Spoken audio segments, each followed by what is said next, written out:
This is the new Marshall JVM410H, all tube 100 watt head, also available as a 2x12 combo. 4 EL34s in the power stage, big transformers, 5 12X7s in the front end. A lot of controls and a lot of push buttons. In fact, 8 push buttons, 28 controls. Freaks a lot of people out. Knob phobia comes into effect. But when I tell you this has 4 totally independent channels, we can make this very simple to understand. All Marshall front ends have 5 controls in common. Gain, volume, bass, middle and treble. That's 5. 5 times 4, even to an idiot like me, equals 20. 28 minus 20 gives you another 8 to explain. This has studio quality digital reverb built in with an individual level control for each of the 4 channels. That explains another 4. Just 4 more to go. The next 2 explain foot switchable master volume, so you can go from loud to stupidly loud and vice versa, leaving us just resonance and presonance control. They're both functions of the power stage, and this is the first all-tube Marshall to have a resonance which is variable as opposed to fixed like the DSL and TSL. Even cooler, each one of these 4 channels has 3 foot switchable modes: green, orange and red, and they step up in gain and also a voice slightly differently, so you get the best out of the channel depending on the gain selection chosen. Also, they have switching memory. You can foot switch reverb on and off, master volume 1 and 2, and you can foot switch in one of the 2 effects loops built into this amp, the series parallel one. For each one of these modes, it will remember the combination of those switches until you tell the amp otherwise. And the foot switch, let me show you the foot switch. 6 blank controls. That's not a typo, it's done for a reason. Let me explain why. 7 LEDs which show exactly what's going on. It'll show you when the reverb's on and off, if master volume 2 or 1 selected, and if the effects loop's on and off.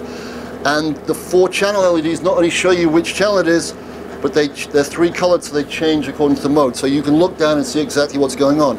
You can assign any one of these buttons to be any one of these controls. So if you want, this can be your overdrive channel, this can be your clean, this can be reverb, whatever floats your boat is cool. Now, whilst that is cool, this is even cooler. By pressing this, I can make this amplifier and this foot switch remember a particular setting. So if I want button number 6 to be overdrive 1 in the red mode with reverb, the effects loop and master volume 2, I set it on there, press this, and it'll remember it always until I tell it otherwise. And I can do that with all 6 of these buttons. Anyway, I'm blabbing too much. The proof of the pudding is in the listening, so I'm just going to quickly run through 3 preset sounds already programmed into this foot switch. I'm not tap dancing. You will see a myriad of different changes on here. It's just the programmability I've just been talking about. And it also recognizes MIDI, meaning you can have, if you want, 127 different button combinations. Mind you, if you need that, go to rehab. You have a problem.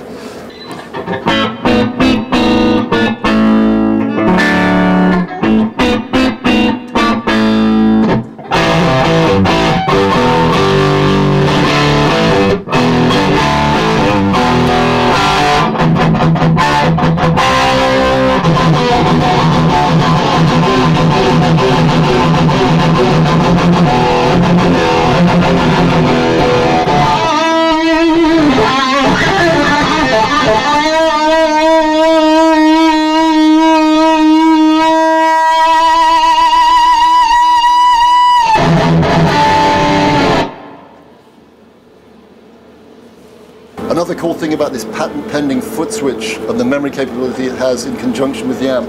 Everything you program into this and the amplifier, when you switch both things off, when you reboot up, the same stuff's there until you tell it otherwise.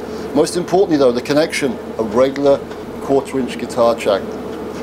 That's great because in the past foot switches like this have had computer-like multi-DIN sockets, which means they're never the right length, and God forbid your drummer drops a cymbal on it and it gets broken because you can never find a spare in time. You should always have a spare lead or 2 around, so this can be as long or as short as you want, and you're always good to go.